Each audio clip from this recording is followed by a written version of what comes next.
My name is Babich, and I teach AP Biology at Cedar Park High School. I'm Barb Ixba. I'm an assistant principal here at Vista Ridge.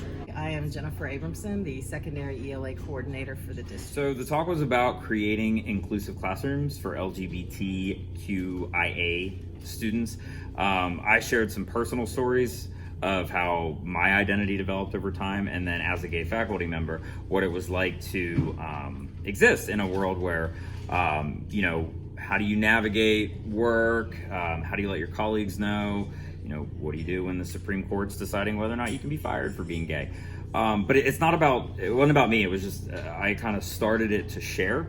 And then we started talking about, what it's like for the students and how we can support. Because as teachers, that's why we're here. We're here to make this place safe for the students.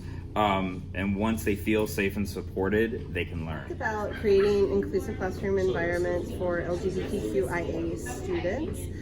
So basically, just to help teachers to think about how to create a safe environment and a welcoming environment for all students. We wanted to make sure that we had a session where we could speak to safe spaces and inclusive spaces for LGBTQIA students.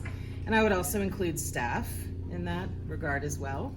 My talk was really about using my agency as a cisgendered, hetero, white, middle-aged lady who did go to Lizzo last night, to make sure that we are positioning others in places of safeness and inclusivity by being an ally, by standing up and speaking out, and making sure that I am promoting communities that might otherwise be marginalized into positions of power and recognition and acknowledgement. What kind of steps do you think other schools should take in making LGBTQ students feel more safe?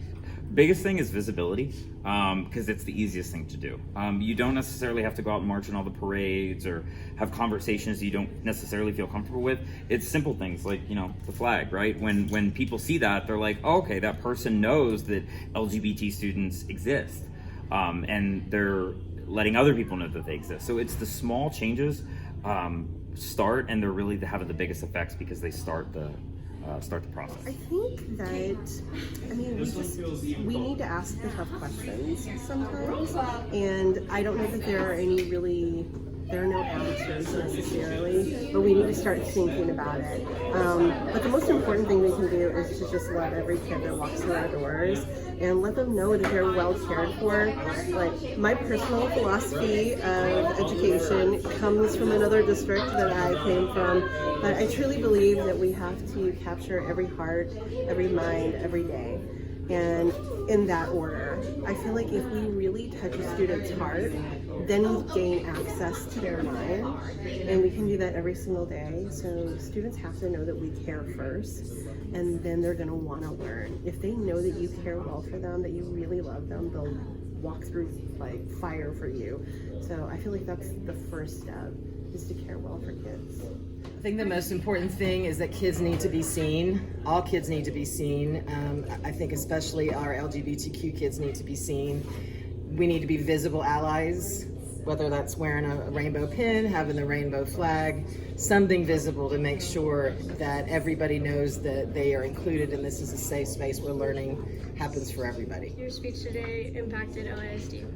Well, I hope that it really helped teachers to think about some tangible things they can do in their classes to help students to feel more comfortable, to feel safe, to feel included.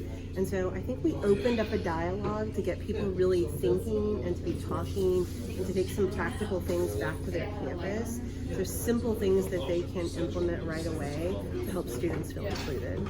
Well, I think it's a long time coming. But it's 2019, and so it's time to have these conversations. It's time to make these conversations public and have some positive, respectful discourse surrounding these conversations. And of course, it really starts with that identity work from within too, right? And as an educator, you got to start there.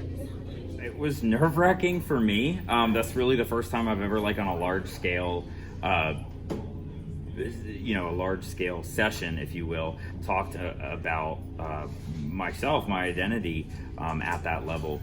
But I think it's good because I think that obviously I'm not the only gay teacher in the district, and I think that it's important to let other people know that we're here too. And if we live our lives not being ashamed of our identity, then the kids see that and they go, oh, okay, I don't have to hide who I am if I want a job in the real world. I can just be myself, and the world will be okay with that.